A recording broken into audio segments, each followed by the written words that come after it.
नमस्कार,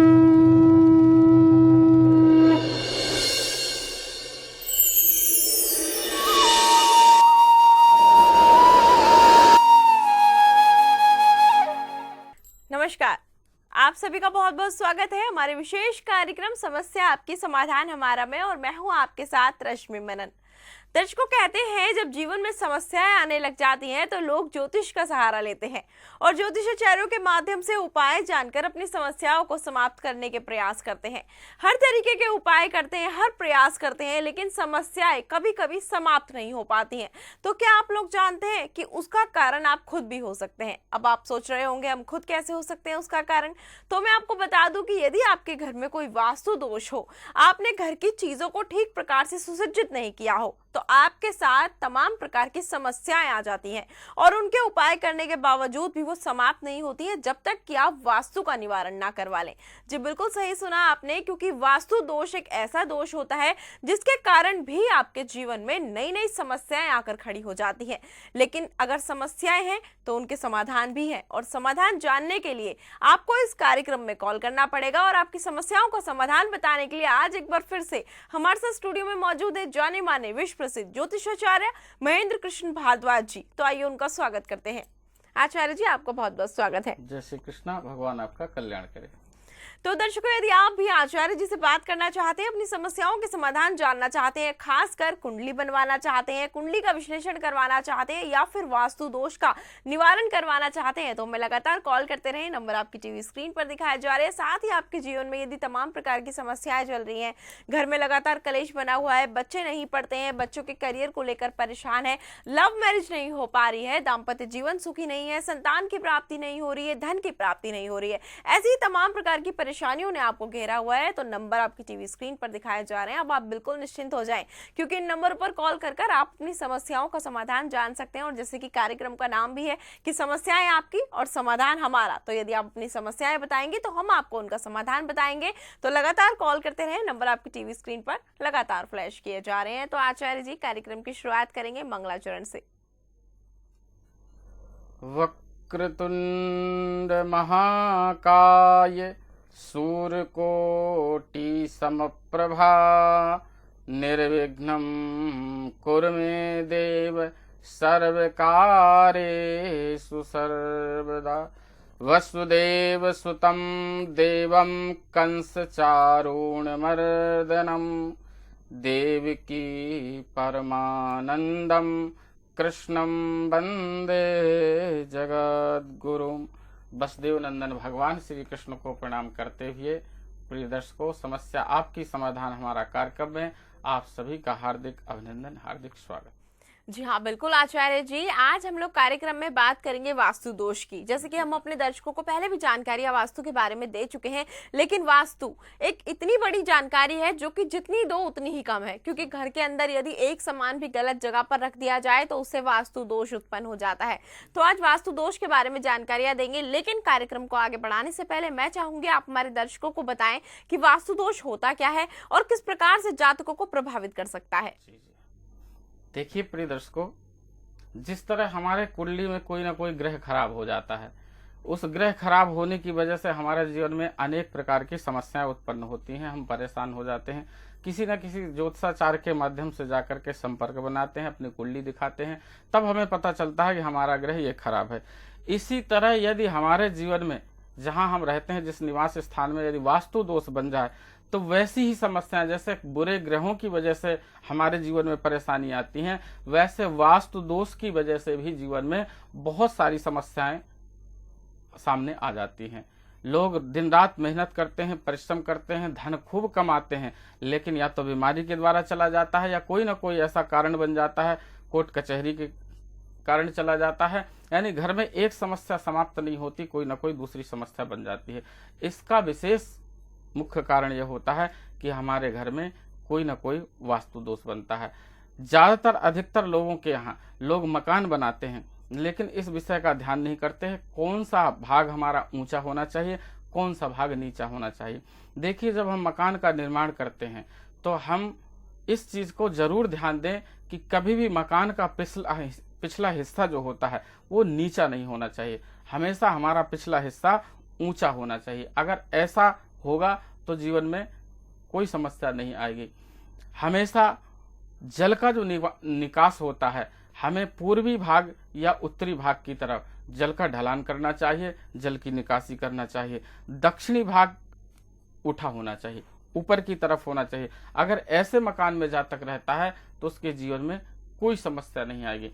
फिर इसके बाद कहाँ पर हमें रसोई घर बनाना चाहिए, कहाँ पर हमें अपना मंदिर स्थापन करना चाहिए, कहाँ पर हमें किस दिशा पर हमें किस सामान को कहाँ रखना चाहिए, इसका भी जीवन में हमारे बहुत बड़ा महत्व होता है। बिल्कुल, बहुत सोच समझ करके इन चीजों का चयन करना चाहिए। जी बिल्कुल, आपने सही कहा, क्योंकि यही बहुत सारी महत्वपूर्ण चीजें होती हैं जिनका ध्यान रख के हम अपने जीवन को आसान भी बना सकते हैं और गलतियां करके मुश्किल भी बना देते हैं, क्योंकि अपने ही हाथ में होता है कि किस प्रकार से घर में सामान को रखा जाए। जानकारियों के अभाव के कारण हम लोग अपने अनुसार जो है चीजों को घर में रख देते हैं और उसी से वास्तु दोष उत्पन्न हो जाता है और जीवन में लगातार समस्याओं का सामना करना पड़ता है। तो किस प्रकार से उन समस्याओं से समाधान हो सकता है, कैसे उनसे निजात पाई जा सकती है, इस बारे में बात करेंगे। फिलहाल एक कॉलर जुड़ गए हैं, चलिए उनसे बात कर लेते हैं।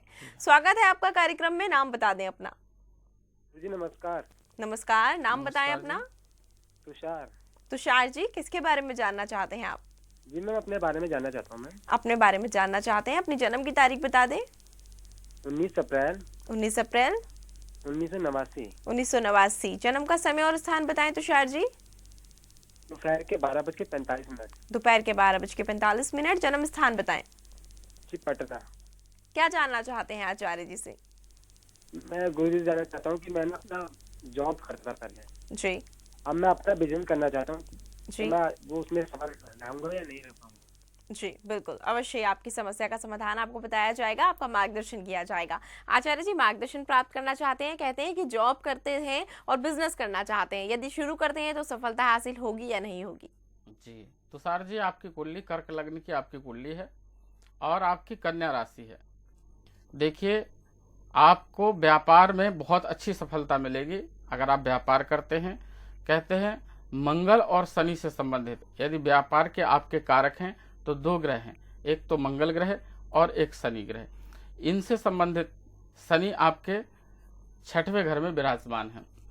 तो आप कहते हैं, ज्योतिषी सूत्र कहता है, जो शास्त्र का मत है, कहते हैं यदि 6वें घर में व्यक्ति की कुंडली में शनि विराजमान हो तो ऐसे जातक को तो अधिकतर लोहे से संबंधित यदि कार्य करे तो विशेष सफलता प्राप्त होती है। पर आप अपनी राशि के अनुसार यदि व्यापार करना चाहे, राशि स्वामी आपके बुध हैं, बुध से संबंधित, हरी चीजों से संबंधित, बुध व्यापार का कारक है, कोई भी वैसे आप व्यापार कर सकते हैं, उसमें आपको सफलता मिलेगी तो निश्चित तौर से। लेकिन आपको अपना धनेश, जो आपके धनेश भाव के स्वामी हैं सूर्य, तो आप अगर माणिक धारण करते हैं, माणिक धारण करें अपने वजन और अपनी उम्र के अनुसार, स्वर्ण में बनवा करके आप जो है नाम का उंगली में धारण करें तो आपको निश्चित ही व्यापार में 100% आपको सफलता मिलेगी।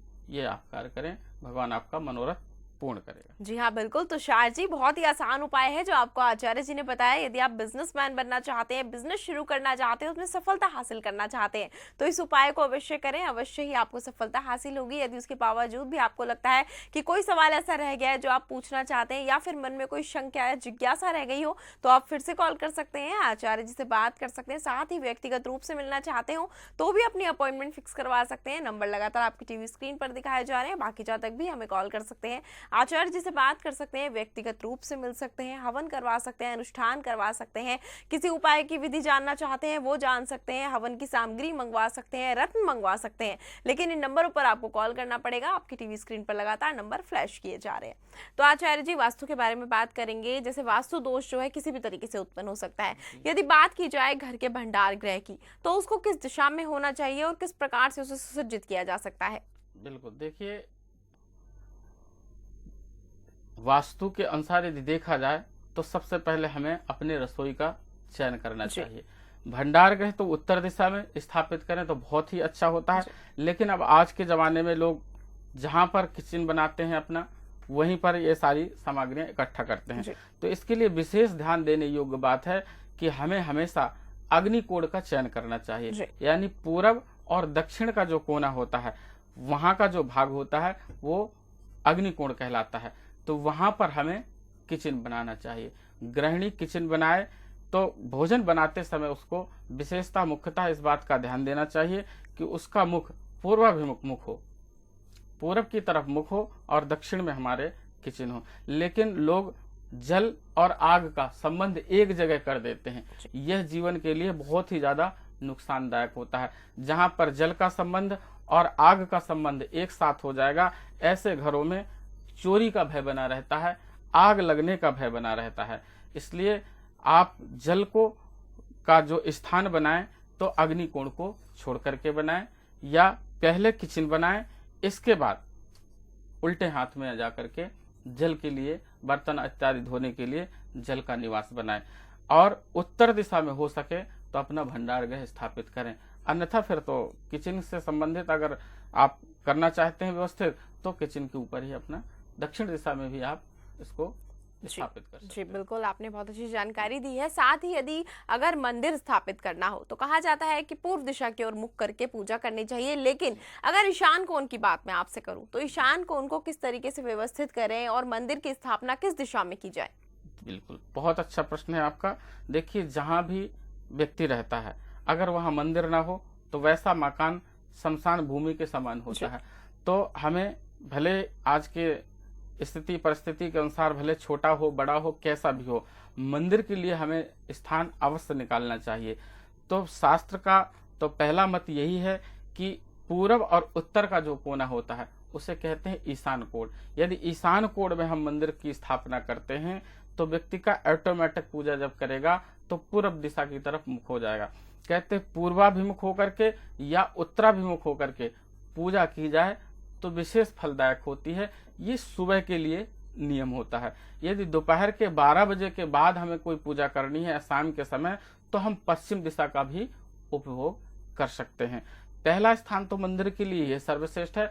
दूसरा स्थान मकान की लंबाई और चौड़ाई के मध्य भाग का जो उत्तरी कोना होता है जिसे ब्रह्म भाग कहते हैं, वहां पर भी हम अपने मंदिर की स्थापना कर सकते हैं। लेकिन इस बात का बहुत ध्यान देना चाहिए, जो ईशान कोण होता है उस पर साफ सफाई का विशेष करके ध्यान रखना चाहिए। मंदिर के ऊपर कोई अलमारी वगैरह अगर बनाएं तो वहां पर कोई कूड़ा कबाड़ा या वैसी वस्तु न रखें जिससे वहां पर गंदगी फैले। वहां पर साफ सफाई का विशेष ध्यान रखें।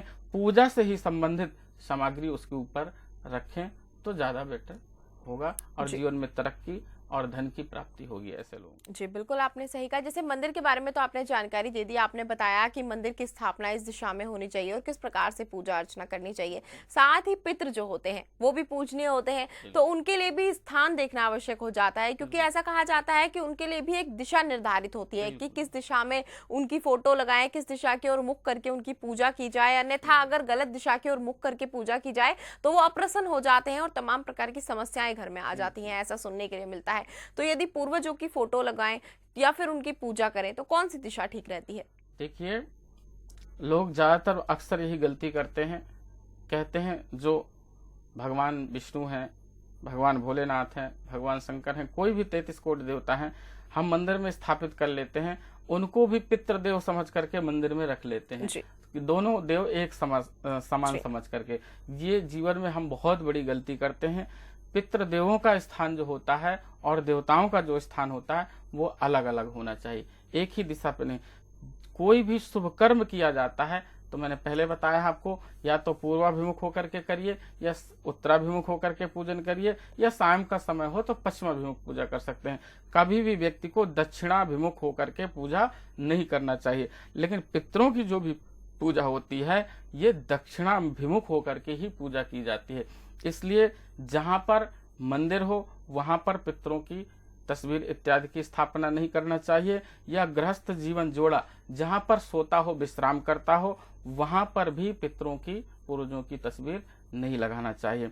अगर हमें अपने पूर्वजों की तस्वीर लगाना है तो हमें पहले दिशा का चयन करना चाहिए, या तो उत्तराभिमुख हम उनकी तस्वीर लगा सकते हैं या दक्षिणाभिमुख। यदि दक्षिण की दीवार पे हम तस्वीर लगा देंगे तो जो भी पूजा अर्चना बंदन हम करेंगे तो हमारा मुख दक्षिण की तरफ हो जाएगा। अगर हम दक्षिण की मुख दक्षिण की तरफ मुख करके यदि पूजन करते हैं तो उसका पितरों की पूजा करते हैं तो श्रेष्ठ फल व्यक्ति को मिलता है और पितृलोक प्रसन्न होकर के आशीर्वाद देते हैं, क्योंकि दक्षिण दिशा में यम का निवास होता है। अब प्रेतों का जो स्थान होता है वो यमपुरी में होता है। जी बिल्कुल, जैसे कि आपने पूजा की बात की तो एक सवाल मेरे मन में आ रहा है कि अक्सर लोग जो है असमंजस में रहते हैं कि जब पितरों की पूजा की जाए तो उनके आगे धूप जलाएं या दिया जलाएं या किस चीज को प्रज्वलित करके उनकी पूजा की जाए, तो किस तरीके से उनकी पूजा करना ठीक रहता है? देखिए, वैसे तो हम जैसे दैनिक पूजा देवताओं की अपने घर में करते हैं, अगर हो सके तो ऐसा तो प्रत्येक दिन हम कर सकते हैं। धूप भी जला सकते हैं, दीपक भी जला सकते हैं, भोग भी लगा सकते हैं। जैसे हम देवताओं को भोग लगाते हैं, मीठा का लगा सकते हैं, फल का लगा सकते हैं। यदि हमारे घर में शुद्ध रसोई तैयार होती है बिना लहसुन प्याज इत्यादि के, तो वो भोग भी जैसे हम देवताओं को अर्पण करते हैं हम पितरों को भी कर सकते हैं। अगर रोज नहीं कर सकते, मान लो समय अभाववश, तो हमें अमावस्या के दिन तो अवश्य अपने पितरों के नाम की पूजा करना चाहिए, पितरों के नाम का दान करना चाहिए। नौमी तिथि है, ये भी पितरों के लिए ली गई है, इसमें भी हम पूजा पितरों की कर सकते हैं। जी बिल्कुल आचार्य जी, जैसे घर के अंदर होता है, कहते हैं कि जब बेडरूम होता है तो बेडरूम में मंदिर नहीं होना चाहिए, लेकिन यदि किसी का घर बड़ा नहीं हो या फिर उनके घर में इतनी जगह नहीं हो कि वो बेडरूम से बाहर मंदिर बना सके, तो ऐसे लोग क्या करें? मैं इसके बारे में आपसे जानूंगी, लेकिन एक कॉलर। शास्त्र तो यही कहता है, ज्योतिष विज्ञान भी यही कहता है, वास्तु विज्ञान भी यही कहती है कि भोग, भोजन और भजन, ये तीन चीज एक जगह नहीं होना चाहिए। कोशिश तो हमारे जीवन में यही होना चाहिए, लेकिन अब जगह की स्थिति का अभाव है, परेशानी है, तो ये सब सारी चीजें भगवान के ऊपर छोड़ देना चाहिए। बाकी हमें अपना कम से कम जहां पर सोते हैं उस स्थान को छोड़ देना चाहिए। अगर नहीं हो पा रहा तो वहाँ पर्दा इत्यादि लगा करके जी बिल्कुल, आपसे और भी जानकारियां लेंगे। माफी चाहूंगी आपको रोकने के लिए, लेकिन एक कॉलर जुड़ गए हैं, चलिए उनसे बात कर लेते हैं। स्वागत है आपका कार्यक्रम में, नाम बताएं अपना। हेलो, नमस्कार जी, स्वागत है आपका, नाम बताएं। हाँ मैडम, मेरा नाम राहुल है। जी राहुल जी, किसके बारे में जानना चाहते हैं आप? मैं लखनऊ से बोल रहा हूँ मैडम। है ऐसा ना, हमारा पति पत्नी में हमेशा झगड़ा रहता है जी, तो कोई बात नहीं बन रही, क्या करें, बहुत परेशान हैं। जी बिल्कुल, आपकी समस्या का समाधान होगा। आप अपना जन्म की तारीख, जन्म का समय और जन्म स्थान बता दें। मैडम, जन्म का समय है 29 जून 1983। 29 जून 1983। समय है 6:25 सवेरे का, सुबह के 6:25 जन्म है। लखनऊ का जन्म है। कितने समय से आप दोनों के बीच में तनाव बना हुआ है या फिर आपका दाम्पत्य जीवन? 5-6 साल हो गया। 5-6 साल से तनाव बना हुआ है जी।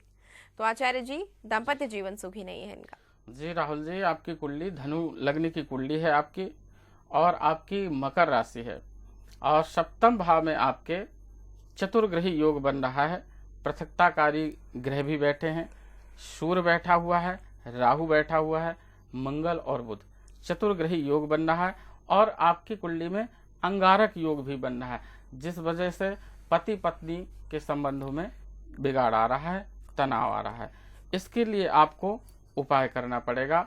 सर्वप्रथम आप पति पत्नी भले लड़ते हैं, झगड़ते हैं, कुछ भी हो, लेकिन आप साथ में जाकर के गौरी शंकर मंदिर में जाएं और जाकर के उनको भोग, पुष्पमाला आदि अर्पण करें और उनका आशीर्वाद लें।